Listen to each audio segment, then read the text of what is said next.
Cool. Welcome, everyone, and welcome to the Megascans Vegetation. What's new and what's next? I would like, before we start, to just ask a question. Who uses Megascan Vegetation here today in their projects? All right. Well, I'd like to see a few more, maybe, but it's fine. uh, and follow-up question: who also knew that we actually updated the whole plant library for the Fab launch? That makes me less happy, but let's fix this today. So, who is this scruffy-looking guy on stage before you? Well, I'm Simon Barle. I work as a lead vegetation artist at Epic Games for the Megascans content side. I lost count because math is hard, but I spent well over 10 years in the industry working on games and vegetation. Not much to say about me, to be honest. I'm a pretty boring person. I like nature, I like trees, spending time outdoors. I have too many cats. You know, get one, you have three. That's how it goes. So, kind of, why did I choose a career within vegetation? Well, I always enjoyed kind of working on more the organic part of the environments, and I really like the technical challenge of making vegetation look good and perform well. And also really like kind of enjoy working on the pipeline as well to solve some of the complex problems we face. A very quick overview of the agenda today. A quick heads up, we won't be covering any of the recent Nanite Foliage content that were revealed at Orlando, or UFS Orlando rather, but we'll focus on what's available today and what they can use right away. We will go over some updates to the content. We will break it down a bit by geometry and shader features. We'll also have a bit of a live demo to go through all of these things as well live. And yeah, a quick outro. We'll just cover a little bit of what's coming next tech-wise. Sorry. So, why did we decide to update the library? Moving on to a new platform kind of gave us a good opportunity to just unify all the content, bring everything together, and just have a bit of a fresh start. So the timing made a lot of sense, but yeah, it wasn't that easy. It was kind of trying to unify 5+ years of content to the same standard, but we did it, and it's live. So a little bit further into the whys, we wanted to increase the general ease of use of the content we have. We wanted to also increase the amount of customizability you could do. We wanted to offer more scalability as well on a shade level and a mesh level. Be able to better adapt your content into different ecosystems or regions. And lastly, taking more advantage of some of the more recent developments in the engine as well. Which brings us to what is new for the Megascans plant library on Fab. All plants now have a dedicated Nanite tier, which doesn't use any more opacity masking. So it's all pure geo, basically. And why is this important for Nanite? It gives us faster rendering, as masked materials does slow down Nanite quite a lot. We're also able to put in a bit more detail than before, so you can kind of keep better botanical correctness overall, I would say, on assets. We can kind of work away some of the more kind of cardy looks that we had in the past. The downside of this is that it has a higher footprint, but with the upcoming Nanite Foliage, we're planning to solve that as well. And in some cases, less is actually more. We went in to look over our packs. We did reduce the amount to kind of remove redundancy and just make it more digestible in general. And it's something we'll adhere to moving forward as well. So in general, packs will be slightly smaller, but we'll have more variety instead.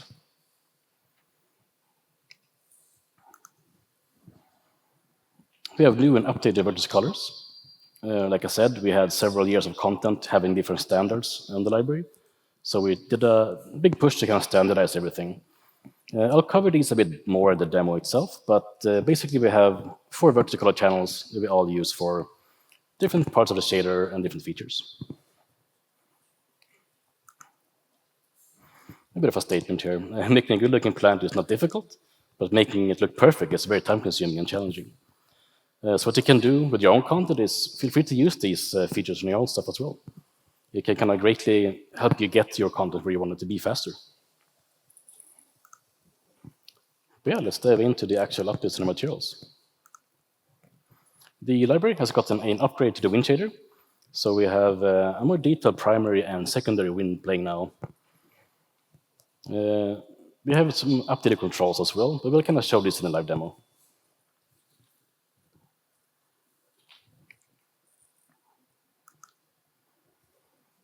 All the plants now also feature a health system. You can use it across each plant to kind of degrade it, or you can also do it on a global scale, like per piece and per actor. There's tons of customizability there.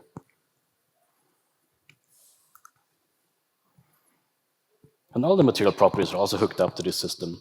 So you can see as the plants degrade further, roughness will also increase, for example, to make it look more dull. But these you can also control in the shader if you have any specific requirements for your project as well. Color variation can now work on a global level per plant and per part. It's a bit hard to see maybe here, but I'll also go through it in the demo. But it can just help break up the variety in the world and make it look more unique. We have added a feature called growth effect, because as a plant kind of ages and goes through different growth cycles, it will kind of look different and have different colors. Maybe even in some plants, there's actually like a red color at the tip of the leaves instead of a green color. So we added this feature to kind of using a mask that just masks in the extremities of the plant, and then you can change the color of it.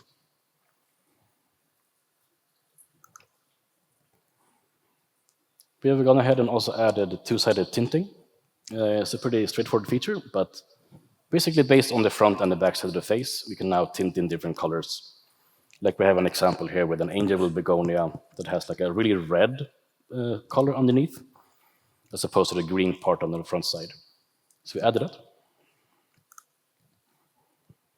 We have upgraded the color tinting in general for the content, so now you can actually tint the stems and the leaves separately based on a mask, which you can also control. I'll go through this in practice as well in detail, but here you can see us just playing around a bit with the colors, changing the stems and the leaves separately.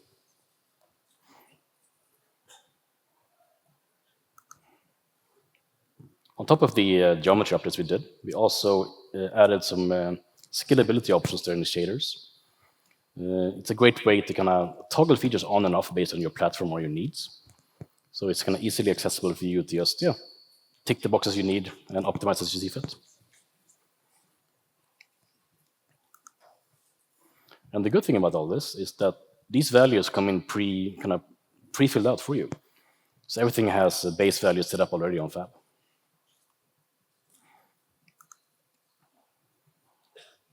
So then, how can I control all these features?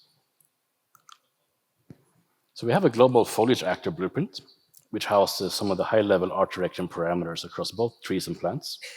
We did choose to separate the controls by plant or tree, just because you might want to have more wind in the trees, for example, and maybe less on the ground level. So you can control that separately. But you can use it to control the strength, the direction, the speed, even the wind tiling. And you could also use it to control the health effect I showed earlier, as well as the color variation. But yeah, without further ado, let's get into the live demo.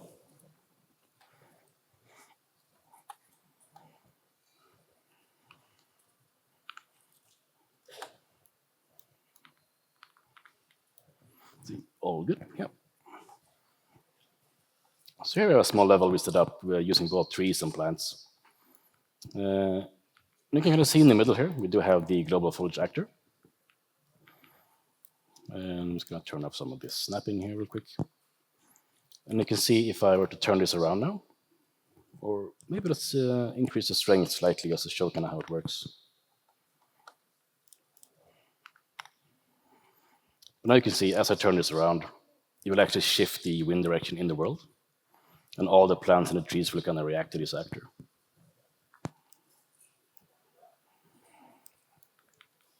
You can place the camera a little bit behind here as well. And like you saw, we have basically a controller for the noise in the trees, the strength in the trees, and the speed. And also the wind tiling, which is the wind gust itself. It also gives us some options here. You can flip the wind direction. The current way it works is that the little kind of red windsock is the direction of the actual wind, and the arrow is where it's coming from. But you can change this by also flipping it. So now the arrow and the windsock are aligned in the same direction. It's a bit of a preference, what you prefer.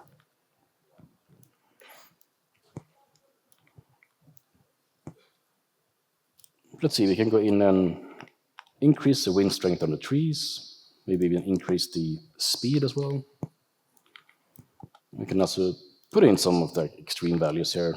It'll look maybe a little funny, but we can do it. So now you can see that all the assets in the level are kind of responding a bit more violently to all the wind. Let's get this down to a bit more same levels again.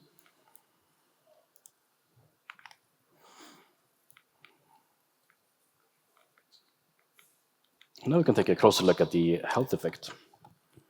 So by default, it is in the actor set by 10, and that what we consider is like full health.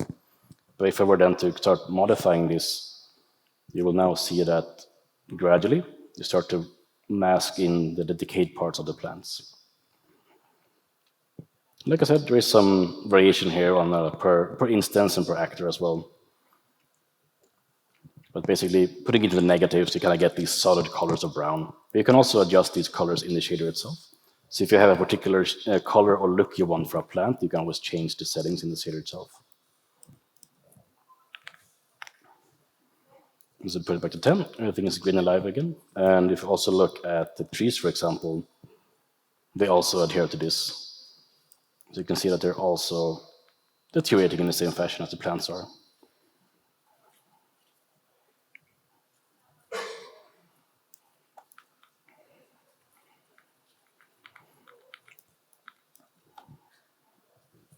And then lastly, we also have the random color variation. It might be a little bit tricky to see with the health around, but let's just get back to 10. Let's see if we can spot some variation here. I have a different level set up that shows this a bit better. If we were to go into the base color here, for example, you'll see that there's some different colors appearing now on the plants. As I'm going to drag this slider around a bit.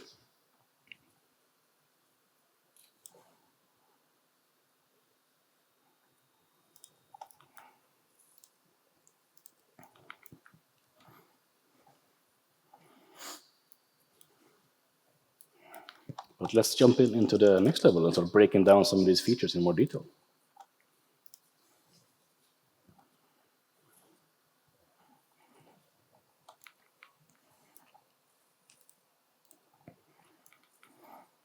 So, like I mentioned, we have different vertex color channels that we use for the shaded features. And the first one we have out here is the red channel. And what this basically is a mask that defines where the stem is and where the leaf is by basically having no color at the leaf, and then it's a gradient towards the stem, which is then fully red. We can use this in a few different features. We also have something called the branch mask feature, but I'll show you on a separate level. But this is a big part of driving that, for example, and also driving the main kind of swinging motion of the wind as well.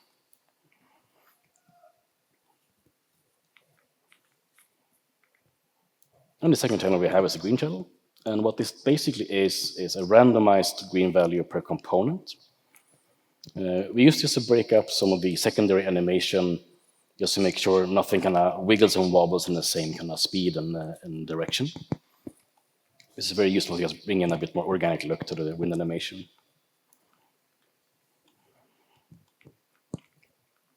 And we have our blue channel. This is something we call component or like shared root components. So you can see in this example we have in front of us here is that it's a single color because it just has a single root point. But if we then look at some of the other clusters here, for example, they all have a random value per element in this plant, which is then also used to kind of offset the main swaying motion as well in the wind animation we have.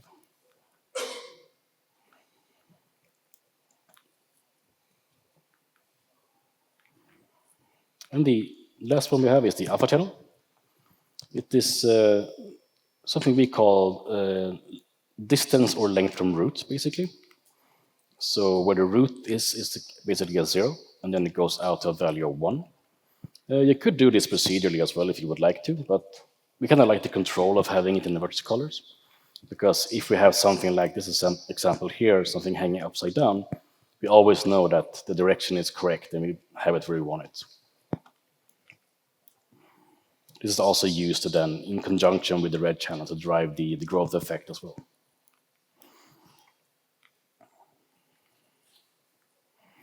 If we head over here, we can start looking at some of the wind animation and which channels they're based off.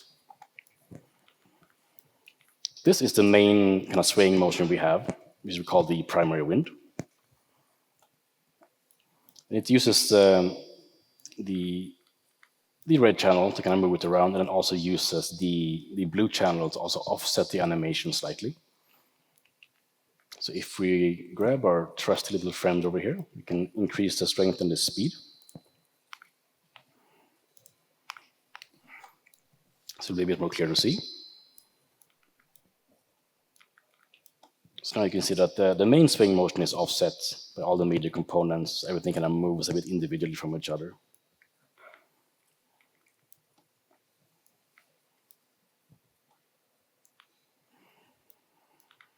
And I'm gonna bring this guy with me in case I want to do any more tweaks.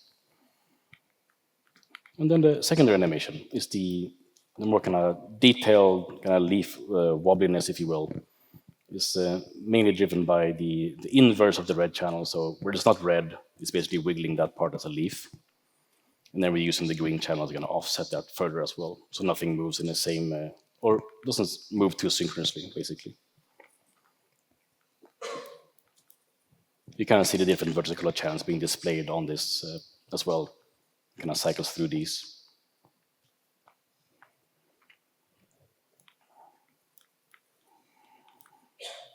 I'll keep dragging it along. And yeah, how this looks like combined is that we get the main swaying motion of the primary wind that is then combined with the more detailed animation of the secondary wind.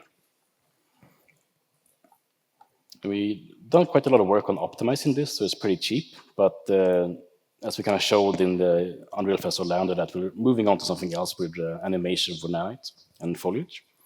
But we wanted to make this as cheap as possible, so it's kind of viable to run as well.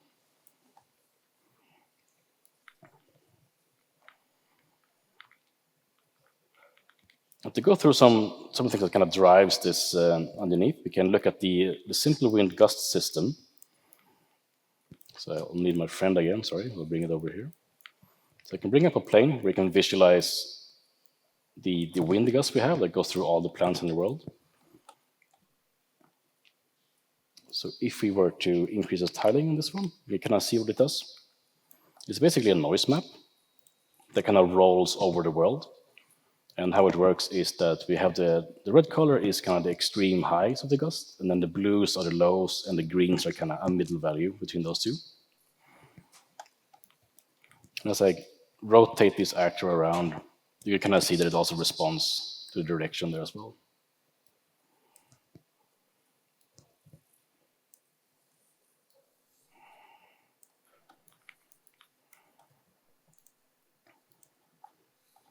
So let's put the tiling back down, and we can kind of have a quick look at how that will look on like a field, for example. So we set up something quite simple here. There's a couple of flowers, a couple of grasses. So what we can do with the system now is if we increase the strength, let's go quite high, maybe even pretty high on the speed as well. You can see as we kind of lower the tiling, it will be kind of bigger gusts going through the world. And as we increase the tiling, it'll be a bit more turbulent and kind of a bit more aggressive.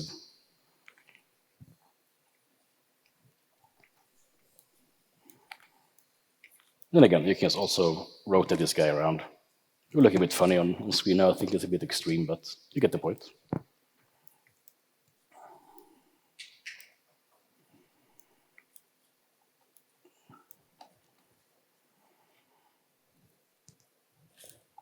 And we're going to jump on the third level, and we'll dive into some of the health parameters and some of the other masking features we have as well.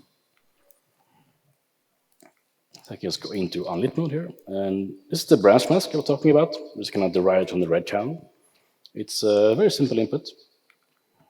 So it's using a threshold, and we're dividing that into different steps. And we also did leave a texture in here as well, in case you want to drive it from something like translucence instead. So you're free to swap out the input of this function. What it does, by default, it will do like a binary mask of what is considered is a leaf and a stem. So you can open up this shader real quick, and I can show you how it works.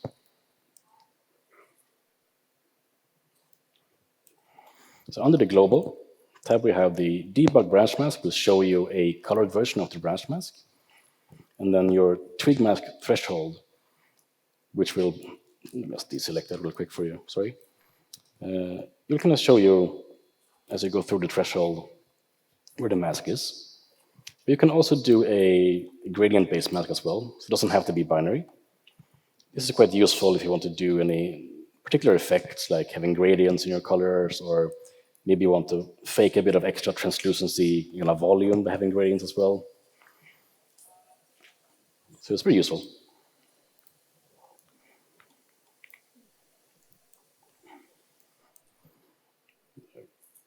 Put this on the side for you. Gonna get my real estate in order here. So how can we use this? It's being used to drive the main color tint that we have in the plants. So if we were to go into this one here, you can see that under base color, expand it out slightly more again, we have separate controls over the tint leaves and the tint branches. In this instance, I'm tinting the branches just a random color. You can also do it by value as well as color. And for example, if you want to have a particular kind of effect, you can do the gradient masking as well here.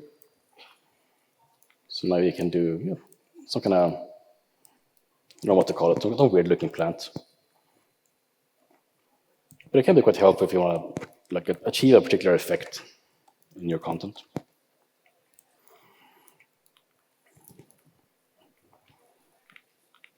And like we went through, the backside tint, it's a very simple function. It's just a two-sided sign, and then we are sending a value to the front and the back face. And then we can enable that in the shader. So we have a checkbox called just tint backside, and then if you then play around with this color here, it will actually start modifying the underside of the leaves. In this case, since it's an angular begonia, it has like this very intense red on the underside of its leaves. It can also be used for different effects, like for example in this blackberry shrub here. It's one of those plants where the front side has like a wax coating, so it's actually a bit more shiny, a bit more green, but then on the underside it's actually very matte and bright. It might be easier to show you guys this in unlit mode here. You can see that you get a different color value and also a different roughness value as well on the underside. It's a small effect, small detail, but it kind of helps you just bring it a bit extra detail and more realism.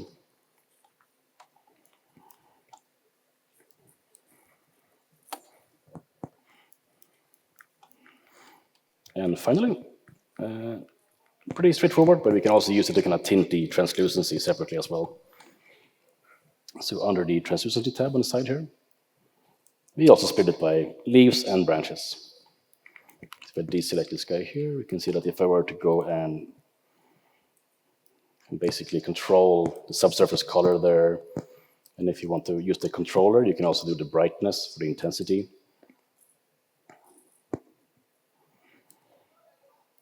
And even though maybe most stems actually would not have any translucency, you can also go in and actually boost them up as well if you wanted to.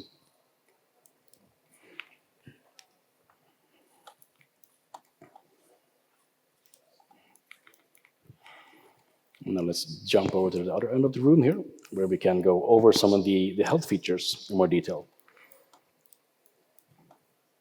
Like I showed earlier, the health effects will kind of respond to this value here. And it's all kind of set up per plant.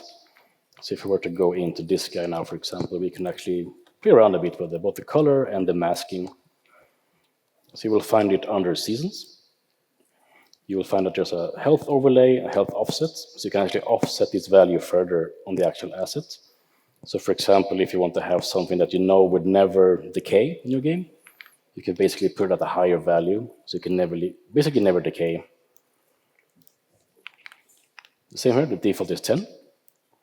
We can randomize that effect as well. We can mask out the branches. But one thing that's most interesting here is the color. By default, we have set it to be kind of a brownish reddish color, which will, in most cases, work pretty well. But you can also go in and override this, so you can get different effects. Maybe you want more of like a moldy or like mildewy effect, for example. So if you now go in, you kind of go a bit brighter as it decays as well.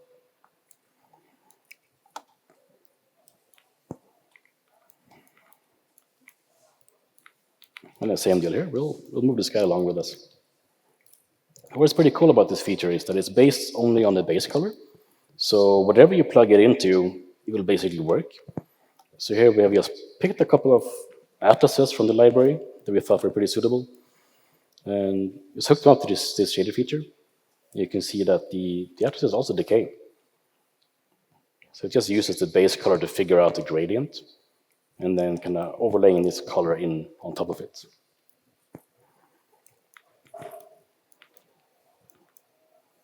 I think I'm seeing something in the corner there. What is that? A bit of a lemon? Yeah, it is. Someone forgot the lemon and it got them moldy.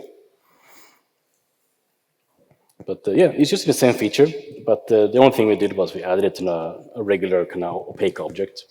And then we just hooked up the value to also affect the displacement. So as it decays, it kind of shrinks a bit as well. So it kind of what happens when you have tech artists having a bit too much time on their hands, and you get moldy lemons. So.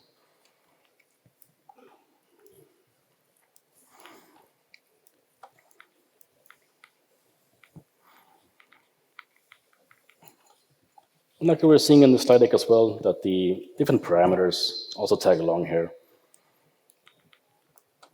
So if I were to go into the reference value here, for example, you can see it becomes rougher as it decays.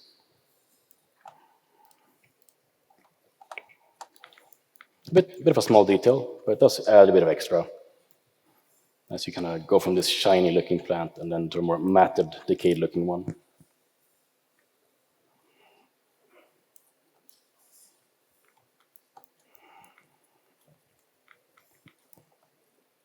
And I'll reset this back to 10 again to get fully healthy plants. Can go over some of the growth effects that we talked about. Basically tinting the extremities of the plant based on a mask. So if you were to jump into this shader here, you will find it at the bottom. It is called the growth effect.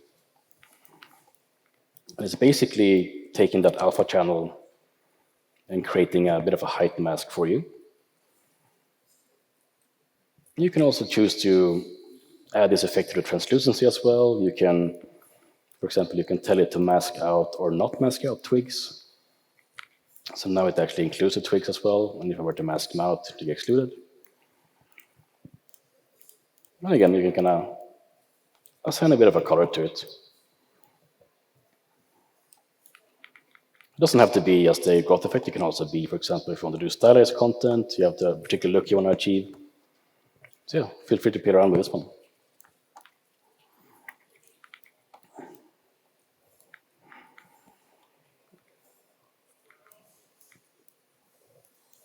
We need our friend again, I realized. We can bring it over here. The color variation. So the color variation is set up in the shaders. So if I were to go into this palm asset here, we can take a look on how that looks in the shader setup. It's 3 different colors, and it gets randomly assigned. We can also randomize it per plant, and we can also use the mask out branch option as well. So if we now go in and adjust this here, you can see that we get the color variation. In this example on the right, it's only working on the global level. So you get it per instance, basically. It's a bit of an extreme color, but you get the point here as well. And then we look back at the palm tree here, for example, you can see that as we increase it, it will actually favor certain parts of the plant first, until it then tints the whole plant to that color.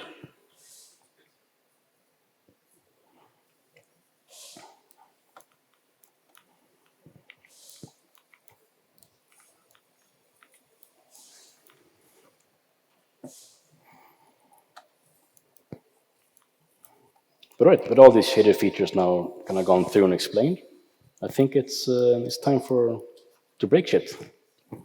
Let's see what we can do with them.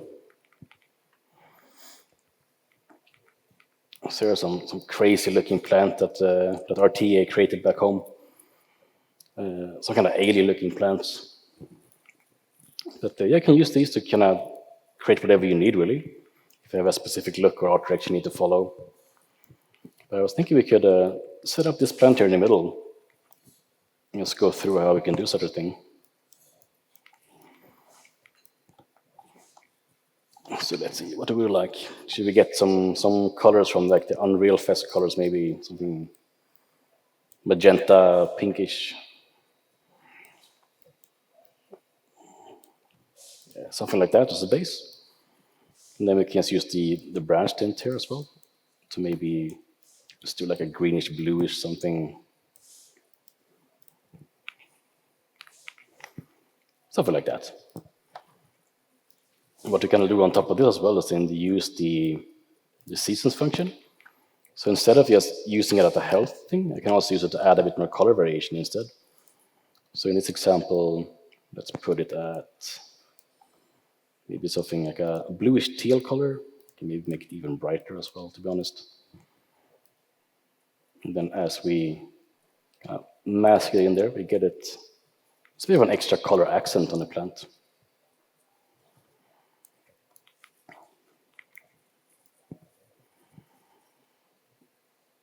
And I have to say, this is probably the best thing I've seen all day. This is really nice.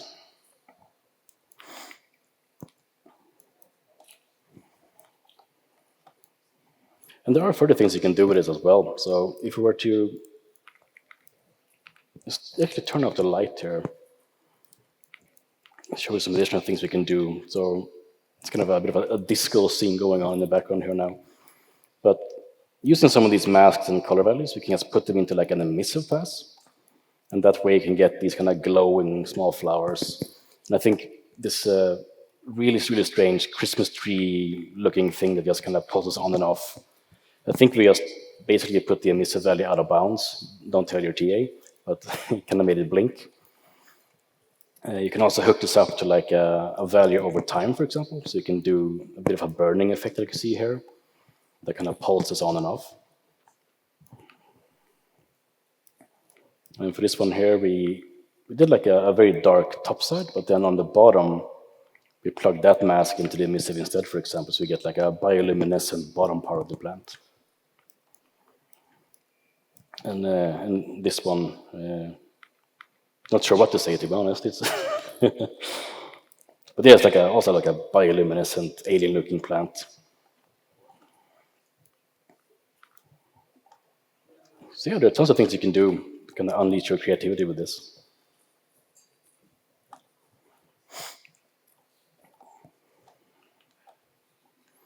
I'm going to do a very professional swap back to the presentation. And there we go.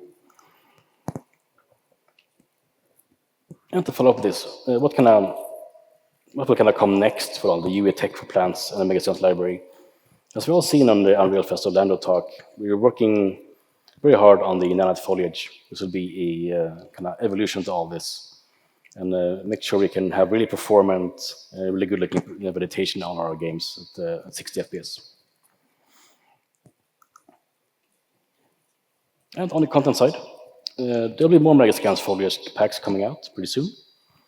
We'll be doing more guides and tutorials, kind of like you saw today as well, just to kind of show what you can do with the shader framework you have and the features. Sorry. And we'll be expanding through all these topics throughout the year as well. So there'll be more stuff coming out pretty soon. And of course, we'll also cover some of these new features that were shown at the UFS Orlando. So Nanite assemblies, kind of how we plan to utilize the instancing to combat high memory and disk sizes for the high complexity meshes that Nanite Foliage is. And as seen on that keynote as well, how we're going to use voxels to be able to really densely populate our worlds with foliage and have it kind of seamlessly transition over.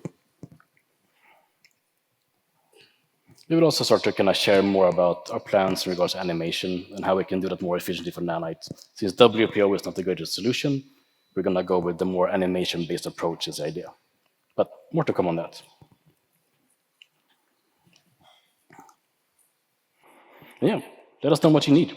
You can follow this QR code. You can get to our public roadmap. You can also add your own suggestions. And yeah, let us know what you need for your projects.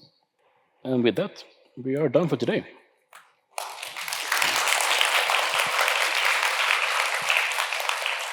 Yeah, I believe we have some time extra for Q&A. Thank you. My name is Baikuni from Indonesia. I just want to ask about how to generate the vertex paint, vertex color that you made for the plant. Yeah, so we have a Houdini-based tool where we process all the plants based on some assumptions and I think also some of the texture maps. We extracted that out as colors that we can apply it in mesh. Okay. How performant the this vertex space compared to Pivot Painter 2.0? Oh, sorry, come again? Uh, how the performance, the Pivot Painter, will you guys still use the Pivot Painter or you still Pivot Painter 2.0? If you're talking about WPO stuff, Yes. yes, we will probably move away from it in general with Nanite. So we're going to move towards animation. We're still working on the systems, but there might be a mix of procedural animation or pre-baked animation clips. But yeah, still to be decided upon that. So we'll share more around 5.7. I would say we have more information. Okay, thank you very much. Hi, Simon. A lovely presentation. Vegetation, enjoy myself, so I definitely loved it. Good work. Cool. Yeah, very organized, the shaders too. I like to see that. My question is, I assume you guys have some kind of internal tool of how you assemble it procedurally, obviously, maybe simulation based. And of course, they will tie into Nanite assemblies. I don't know if it's too early to ask, but do you guys think that's something you will release or will that stay internal, that kind of tooling? Thank you. It's currently an internal tool. It's very, very early on, but we are looking into some tooling solutions that we could release. No real commitment on timeline yet, but we are looking into it for sure. Thank you so much.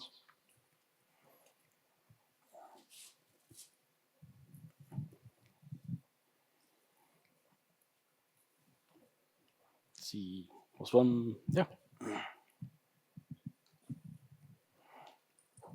Hi. So with the approach of not using the translucent and making things less cloudy, does that impact on you guys' workflow on scanning the stuff? Not that much, since we're scanning it like a photometric approach, and then what we'll do is, based on the opacity map we get from the scan, we get like an automatic Boolean system making the mesh for us. So it's fairly simple, but we can see how we can potentially share some documentation on how to do that potentially in the future.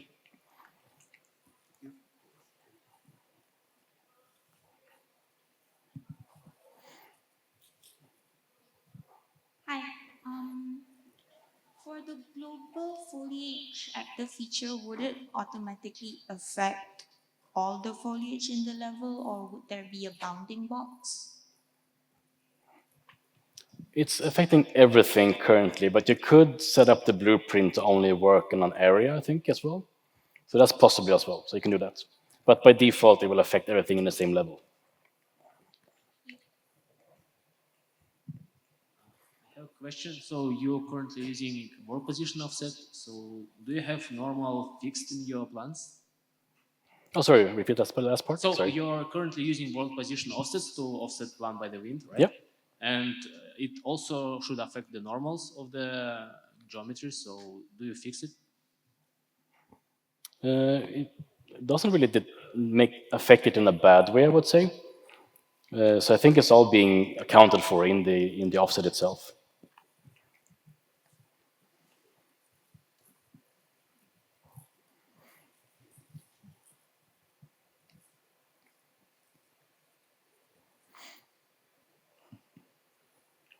See, were there any more questions? I think we're good. So I guess. Oh, we have one more. I'm here. I guess we'll take one more and then we'll break for lunch. Hello, my name is Gino. I just want to ask, the wind is super cool. Is there a way to make it affect different actors as well, apart from foliage? It should, in theory, work on anything that's set up in the same way. So if you have the same vertical color channels on a mesh, you should also be able to respond to that actor. So it's fully possible. You need to, there's like a material parameter, a material shader parameter collection asset. You just need to reference in the shader you're using, and then it should all be good. So you can call up the same wind to affect fog or other things, essentially. Oh, sorry? So you can call up the same wind to affect fog or other actors. You could, in theory, yeah. It's possible. Cool, thank you. Do we have one more? One last one, and then we'll break for lunch. Hi. For the wind simulation, where you showed the visualizer showing the noise with all of the different colors, is that available like in your scene, or is that just a visualizer specifically for the demo? It's just a visualizer. Okay. But you can kind of, if you open up the shader, you can kind of steal that part and Yeah, apply and it then on like a just put it card. on. Yeah, Yeah. exactly. Okay, awesome. Thank So you can just use it as a bit of a debugger. So. Yeah, cool. Right, I guess that's a wrap. Let's all go and grab some food.